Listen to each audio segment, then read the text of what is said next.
Hey everyone, welcome to Tea Growth Money. Today's topic is top 7 SIP mistakes to avoid. If you are investing through SIP or planning to start, this video is for you.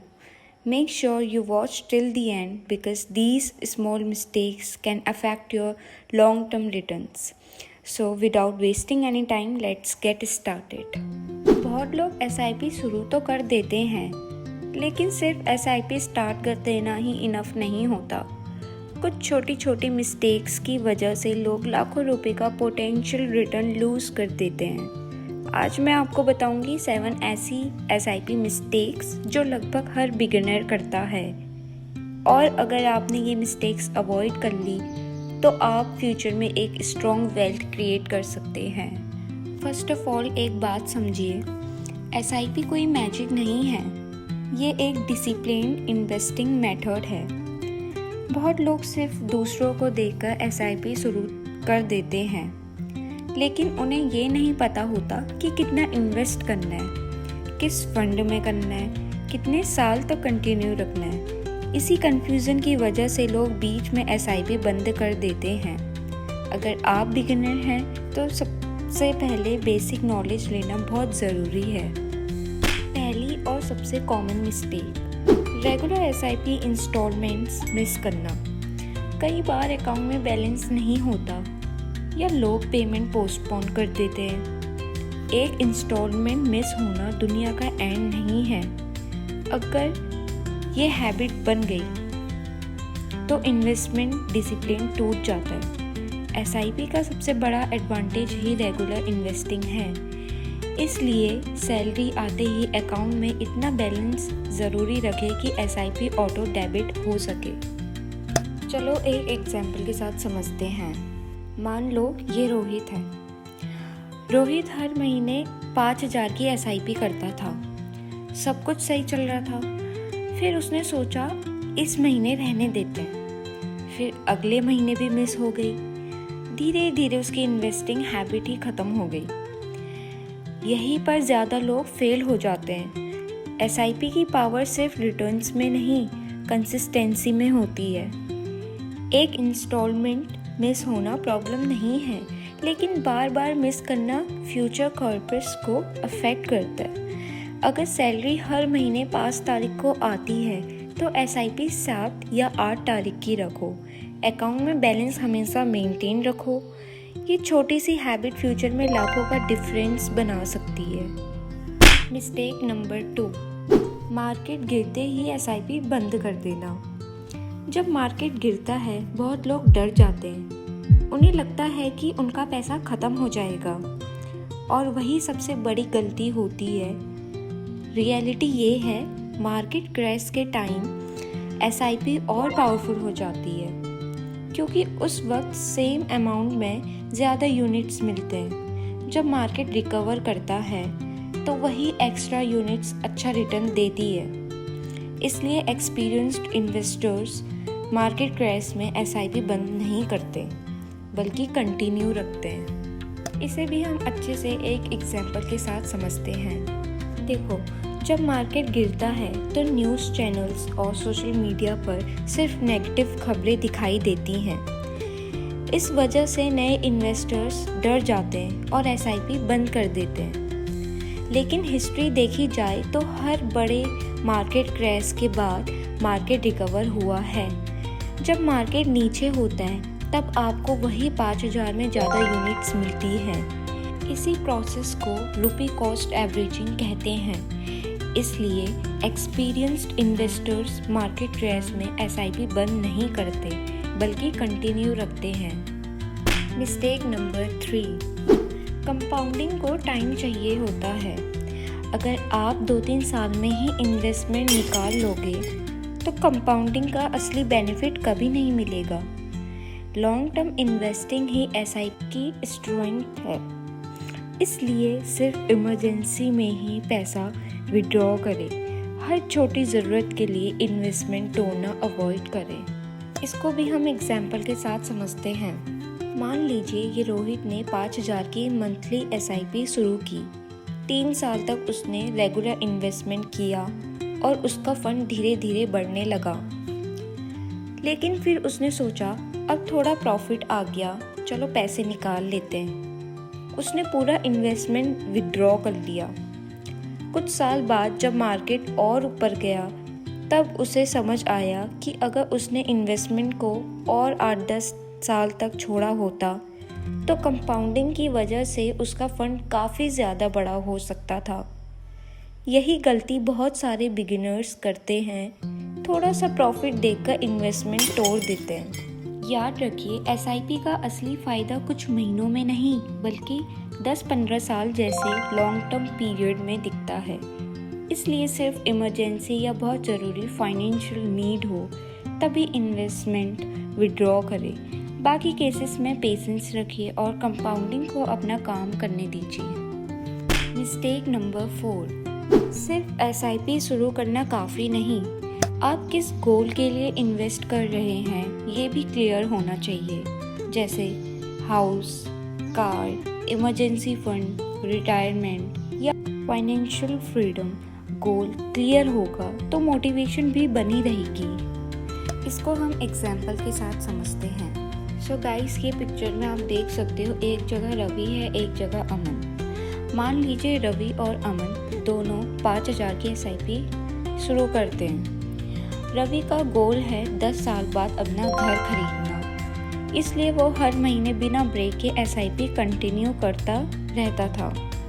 वही अमन ने भी 5,000 की SIP तो शुरू कर दी, लेकिन उसका कोई क्लियर गोल नहीं था।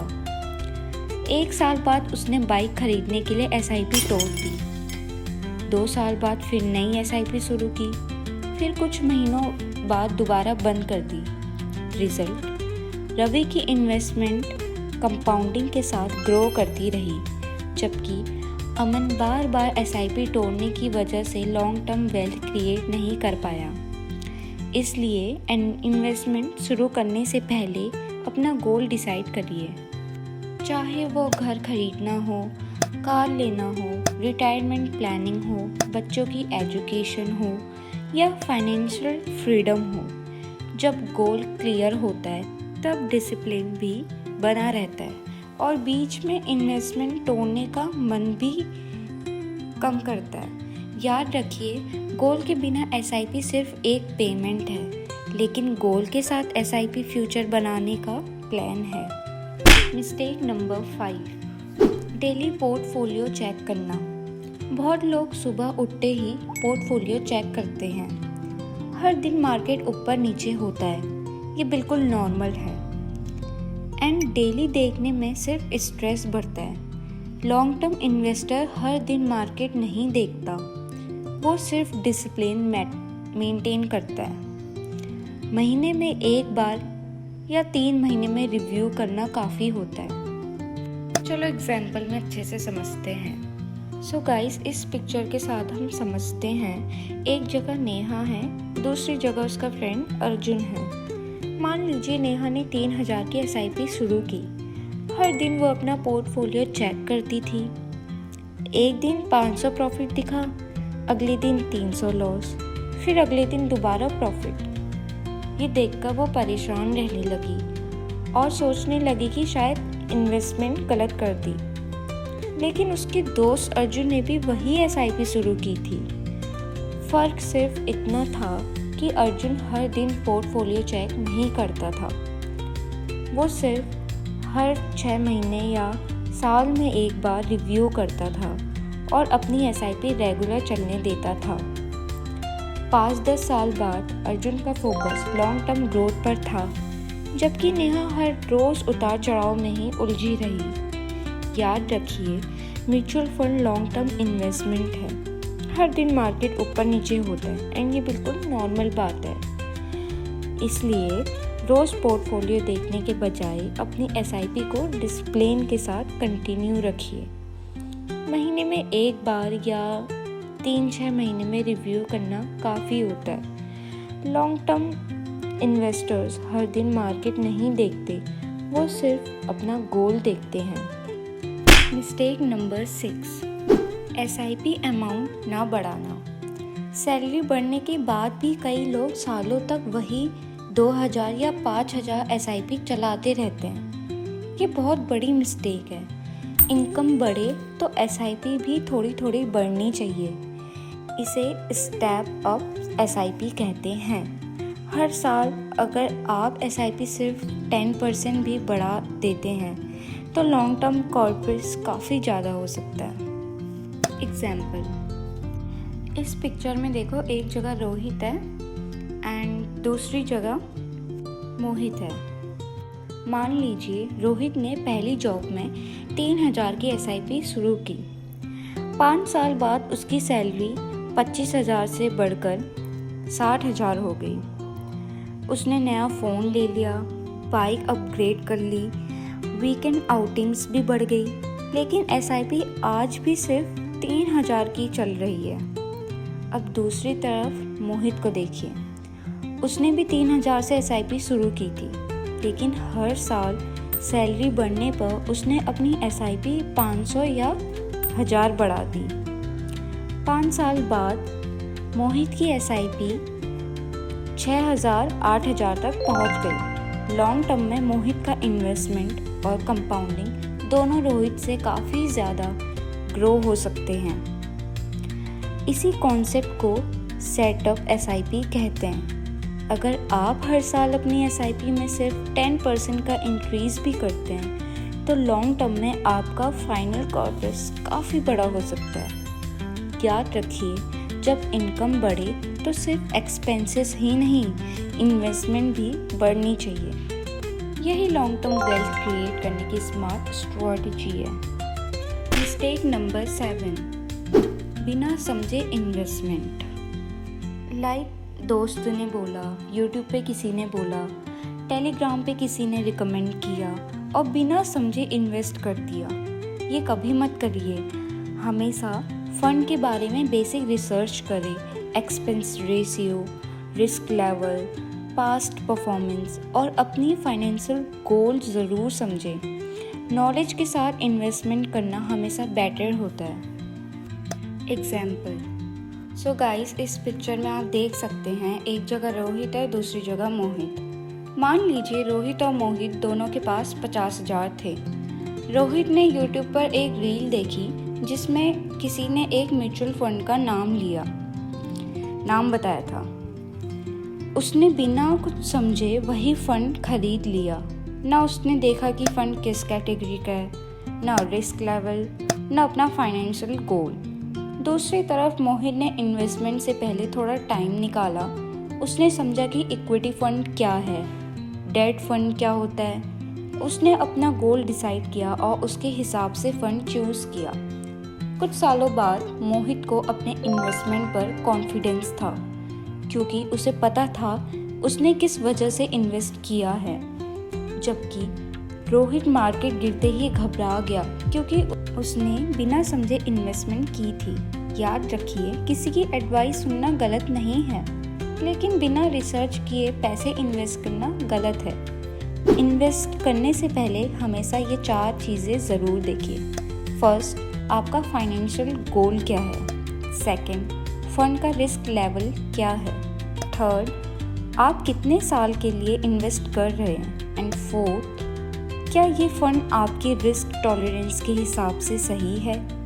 नॉलेज के साथ की गई इन्वेस्टमेंट भी लॉन्ग टर्म में कॉन्फिडेंस और वेल्थ दोनों बनाती है। अगर आप इन 7 मिस्टेक से बच जाए और डिसिप्लिन इन्वेस्टिंग के साथ एसआईपी कंटिन्यू रखी तो लॉन्ग टर्म वेल्थ क्रिएट करना काफ़ी आसान हो सकता है। एंड ऑलवेज रिमेंबर, एसआईपी में सक्सेस का सीक्रेट सिर्फ शुरुआत नहीं बल्कि कंसिस्टेंसी और पेशेंस है।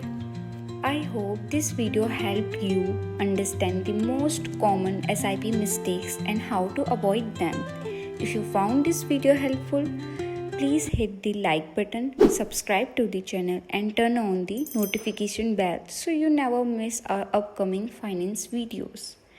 Thank you so much for watching. I will see you in the next video. Till then, keep learning, keep investing and stay financially smart. Bye bye.